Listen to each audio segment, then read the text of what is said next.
बिस्मिल्लाहिर्रहमानिर्रहीम। आज हम पढ़ने जा रहे हैं रेशो। तो सबसे पहले है जी रेशो होती क्या है। Ratio is a way of expressing, एक बयान करने का तरीकेकार है, रिलेशनशिप बिटवीन होमोजीनियस मीन एक जैसी क्वांटिटीज, दो एक जैसी चीजों में रिलेशनशिप को शो करने का नाम जो है वो रेशो है। फॉर एग्जाम्पल 5 किलो और 3 किलो, ये इनके दरमियान रिलेशनशिप जो है इसको हम इस तरह से भी लिख सकते हैं और इसको हम इस तरह से भी लिख सकते हैं। That is called ratio. ठीक है, अब हम रेशो को तीन तरह से जो है डिफरेंट फॉर्म में एक्सप्रेस कर सकते हैं। फॉर एग्जांपल अगर हम इसको फ्रैक्शन फॉर्म की बात करें तो ये हमने पहले बात कर ली 3/5 लिखा जा सकता है। डेसिमल की फॉर्म की बात करें तो ये हमारे पास आ सकता है जी 3/5। ठीक है, और परसेंटेज में भी इसको शो किया जा सकता है। फॉर एग्जांपल 40% मीन इसको कन्वर्ट करेंगे तो 40/100 आ जाएगा। ठीक है, तो these are the three ways जिनके थ्रू हम जो है वो रेशियोज को एक्सप्रेस कर सकते हैं। रेशियोज की पढ़ी है, उनको सॉल्व कैसे करते हैं। फ्रैक्शन की हमने बात की तो कुछ इसकी एग्जांपल ले लेते हैं। हमने पहले भी बात की, फॉर एग्जांपल लिखा हुआ 1/9 रेशियो 3/6, तो इसको हम सॉल्व कैसे करेंगे। और इसी तरह डेसिमल में भी एग्जांपल दे देते हैं जी, हमारे पास 35.6 है, इसको हम कैसे सॉल्व करेंगे। और इसी तरह जो है हमारे पास जो है क्या उसे बोलते हैं जी, अगर हमारे पास है परसेंटेज में फॉर एग्जांपल 48%, तो इसको हम कैसे सॉल्व करेंगे। तो नंबर 1 अगर फंक्शन की बात करें तो फंक्शन में हमें क्या करना है, सिंपली 1/9 और इनको आपस में क्या कर देना है, मल्टीप्लाई कर देना है। 3/6 हो जाएगा। अब मल्टीप्लाई करेंगे तो ये क्या आ जाएगा 3 और डिवाइडेड बाय 9 6 कितना हो जाए 54। तो ये 54। ठीक है, तो अब इसको आप जो है अगर ये कटता हो फर्दर तो इसको काट भी सकते हैं, नहीं तो ये हमारे पास 3/54 आ जाएगा। इसी तरह अगर इसको खत्म करना है तो हमें डेसिमल मीन पॉइंट को खत्म करने के लिए क्या करना पड़ता है, डिवाइडेड में क्या लगाना पड़ता है 1 और आगे जितने हिस्से हैं उतने 0 लगाते हैं। तो ये हमारे पास क्या हो जाएगा 356/10। तो इसको आप यूं लिख सकते हैं 356/10। ठीक है, अगर आप इसको फर्दर मिनिमाइज करना चाहें तो आप वो भी कर सकते हैं, बल्कि यहीं पे अगर कर लें तो ये 2 पे के टेबल पे कट होता है तो ये 17 और 8 और यहाँ पे ये 5 आ जाएगा। फर्दर मेरे ख्याल में ये कट नहीं होता, तो इस तरह से आप इसको लिख सकते हैं 175 8/5 और यहाँ पे 178/5 इस तरह से लिख सकते हैं। यहाँ पे एक और चीज जो आपको पता चली एडिशनल, वो ये है कि आप अगर बड़ी वैल्यू हो तो उस रेशियो को मिनिमाइज कर सकते हैं। और अक्सर ये छोटा सा पॉइंट क्वेश्चन में पूछा भी होता है कि मिनिमाइज्ड फॉर्म में रेशियो बताएंगे तो कितनी है। तो इसकी एक और यहीं पे एग्जांपल कर देते हैं। फॉर एग्जांपल आपके पास है ये 35 है और ये जो है 7 है या ये 14 है, तो ये 14 के टेबल पे 7 के टेबल पे जो है वो डिवाइड होगा। तो आप क्या करें 7 5 35 और 7 2 14। तो इस तरह से आप इसको मिनिमाइज कर सकते हैं। अब हमारे पास है परसेंटेज। अब परसेंटेज को कैसे कन्वर्ट करते हैं, परसेंटेज को खत्म करने के लिए आप लोगों ने पढ़ा होगा कि सिंपली हमें क्या करना पड़ता है 100 से डिवाइड करना पड़ता है। तो ऑब्वियसली अगर आप देखें तो ये आपके पास रेशो में चेंज हो गया है। ठीक है, 48/100 ये बनता है। हमारे पास पहला क्वेश्चन है, अब हम देखेंगे कि हम सॉल्व कैसे रेशियो को करते हैं। ठीक है, क्वेश्चन 3 का पार्ट 1 जो है हम सॉल्व करने जा रहे हैं। क्वेश्चन क्या है, वो कहता है suppose you are manufacturer of electronic fan and you have a stock of 60,000। आप एक कंपनी के जो मैनेजर है जी, मैन्युफैक्चरर कंपनी के, और आपके पास जो है वो स्टॉक पड़ा हुआ है पंखों का, 60,000 पंखे पड़े हुए हैं। At the beginning of the season, यानी कि समर अभी भी स्टार्ट हो रहा है, सीजन स्टार्ट हो रहा है, तो आपके पास 60,000 जो है फैन पड़े हुए हैं। You like to distribute your stock in 3 wholesaler. आपने 3 होलसेलर्स में उस स्टॉक को जो है वो डिस्ट्रीब्यूट करना है। किस तरह से देना है जी, एक को 3 और दूसरे को 5 और तीसरे को 4 रेशो के हिसाब से 3 5 और 4 रेशो के हिसाब से आपने डिस्ट्रीब्यूट करना है। Question, calculate how much each dealer will receive. Her dealer जो है वो कितना रिसीव करेगा।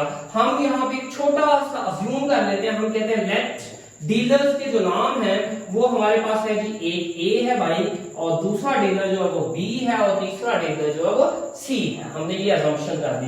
अब पहले डीलर की रेशियो कितनी है 3, दूसरे की कितनी है जी 5, और तीसरे की कितनी है 4। टोटल फैन हमारे पास हमने पहले ही लिखे हुए हैं जी। टोटल फैन कितने हैं जी, टोटल फैंस हैं हमारे पास 60,000। करना क्या, सिंपली सबसे पहले आपने करना है सम ऑफ रेशियो निकाल देना है। क्या करना है, sum of ratios. Sum of ratios कैसे आएगा, ये 3 प्लस ये 5 बी का और सी का जो 4 है, इन तीनों को जमा कर देंगे, हमारे पास कितना बनता है 8 और 4 12। ठीक है, ये हमारे पास बन गया जी 12। अब करना क्या, आपने ए का पोर्शन निकालना है। आपने यहां पे लिखना है ए रेशियो।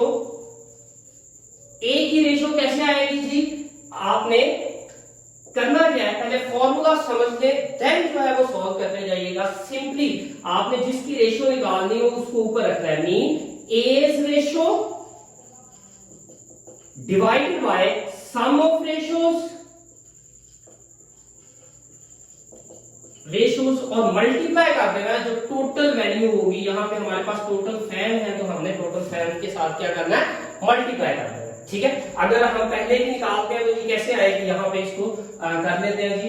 एज रेशियो कैसे आएगी, इज इक्वल क्या है हमारे पास, ए की रेशियो कितनी है 3 divided by sum of ratio कितना है जी 12 मल्टीप्लाई बाय 60,000। तो ये हमारे पास ए की रेशियो आज जो है वो ए को फैन जो मिलेंगे वो कितने हैं, 15,000 आंसर आता है। इसको डिवाइड कर लेंगे तो इसी तरह आप क्या करेंगे, बी की रेशियो निकाल लेंगे। बीज रेशियो इज इक्वल कैसे होगी जी, इज इक्वल होगी हमारे पास, आपने करना क्या है जी, बी की रेशियो कितनी 5 और सम ऑफ रेशियोज कितना है जी हमारे पास 12 मल्टीप्लाई बाय 60,000। इसको निकालेंगे तो ये आपके पास बी की रेशियो आ जाएगी। और इसी तरह जो है आप सी की रेशियो निकाल लेंगे। सीज रेशियो इज इक्वल, ये फॉर्मूला वही है, मीन जिस चीज की आपने रेशियो निकालनी है, फॉर एग्जांपल ए की रेशियो निकालेंगे, यहाँ पे हम सी की निकाल रहे हैं तो क्या करेंगे, यहाँ पे लिखेंगे C's ratio divided by sum of ratio multiply by total value या टोटल फैंस जो हमारे पास है। सीज रेशियो कितनी है 4